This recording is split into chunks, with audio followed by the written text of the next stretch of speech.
Parents बरोबरच्या संवादामध्ये ना एक गोष्ट नेहमी ते सांगतात की आम्ही मोबाईल फोन मुलांना देत नाही कारण त्यांनी ॲडल्ट कॉन्टेंट, पॉर्नोग्राफी ह्याचा डायरेक्ट ॲक्सेस त्यांना मिळता कामा नये. Correct. आणि हे ॲज अ पेरेंट बरोबर आहे, कारण ॲज अ पेरेंट मी पण त्याला सबस्क्राईब करतो.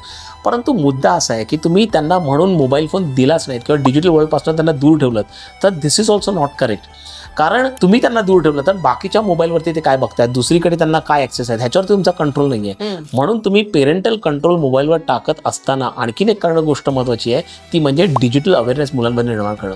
कारण 8-9 वर्षापर्यंत तुम्ही अशा प्रकारचं कॉन्टेंट बघितलं तर तुमच्या ब्रेनमध्ये डोपामाइन तयार होतं, त्याच्यामुळे तुमचं अटेन्शन स्पॅन, तुमचा फोकस या सगळ्या गोष्टी अफेक्ट होतात. परंतु मुलांना हे समजावून सांगणं की हे कॉन्टेंट तुझ्यासाठी ॲप्रोप्रिएट नाही आहे, at some age you will be able to consume that, तुला ते बरोबर. बघता येईल परंतु आत्ता तुझ्यासाठी ते कन्झ्युम करण्यासाठी महत्त्वाचं नाही आहे.